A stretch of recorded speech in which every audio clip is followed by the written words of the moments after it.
রাজধানীর পল্লবীতে শিশু রামিসা হত্যাকাণ্ডের দেশ জুড়ে ক্ষোভ। অভিযুক্তের স্বীকারোক্তি, বাবার আহাজারিতে ভারী পরিবেশ। আলামিন রিফাতের প্রতিবেদনে বিস্তারিত।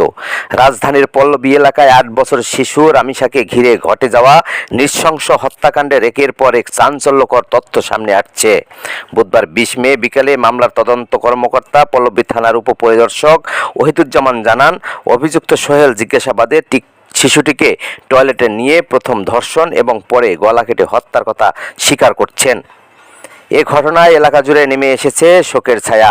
সামাজিক যোগাযোগের মাধ্যমেও বিষয়টি ব্যাপক আলোড়ন সৃষ্টি করেছে। বিভিন্ন নিউজ পোস্ট ও ভিডিওতে ক্ষোভ, প্রতিবাদ এবং বিচার দাবিতে সরব হয়েছেন নেটিজেনরা। এদিকে মেয়েকে হারিয়ে রামিসার বাবা বারবার কান্নায় ভেঙে পড়ছেন। সন্তানের জন্য তার হাজারিতে ভারী হয়ে উঠেছে পুরো পরিবেশ। আমি কিছুই চাই না, বিচার আপনারা করতে পারবেন না। আপনাদের এই ধরনের কোনো রেকর্ড নাই, আপনারা পারবেন না। আমার মেয়েও ফিরে আসবে না। আপনারা বিচার করতে পারবেন পারবেন না।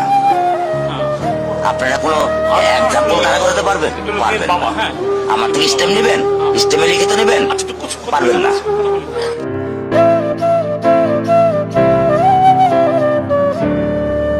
পরিবারের সদস্যরা এই ঘটনার দ্রুত বিচার ও সর্বোচ্চ শাস্তি জানিয়েছেন। পুলিশ বলছেন, ঘটনার বিস্তারিত তদন্ত অব্যাহত রয়েছে এবং অভিযুক্তদের বিরুদ্ধে প্রয়োজনীয় আইনগত ব্যবস্থা গ্রহণ করা হচ্ছে।